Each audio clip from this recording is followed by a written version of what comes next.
គ្រាន់តែបានយល់ស្គាល់ភាំងត្រាចិនលួយប្រាថ្នាលើស្រីគេងក៏មិនលួងនឹងស្រមៃឃើញតែភ័ក្រស្រីជាប់នឹងនេត្រាបងសូមផ្ញើនឹងចរណៃជាមួយយ៉ាងខ្លីគឺជាសេចក្តីស្នេហា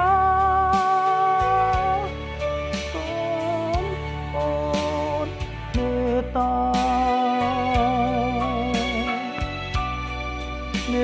ដល់ចិត្តរៀមផងដែលបំណងបងស្នេហ៍តែបលំតើអូនព្រមស្មើទេទីស្រី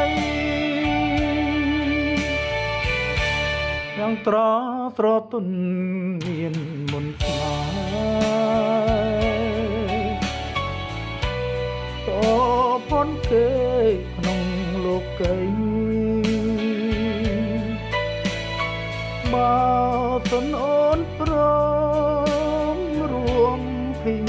សម័យចរណៃកែគង់ព្រួយចិនដាបងសូមច្រៀងចំរៀងស្នេហ៍ច្រៀងថ្នមបំពេប្រលឹងដែលរៀមស្នេហ៍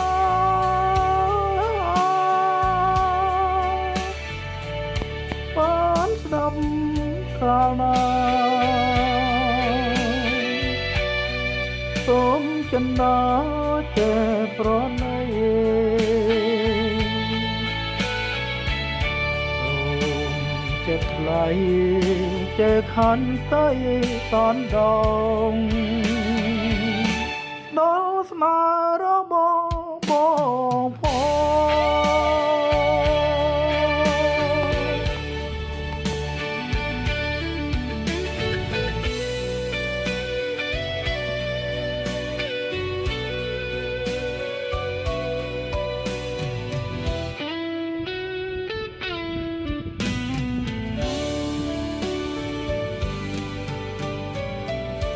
ទាំងស្រទន់មានមុនស្នេហ៍ល្អផុនគេក្នុងលោកីបើសិនអូនព្រមរួមពីសម័យចរណៃកែកុំព្រួយចិនដា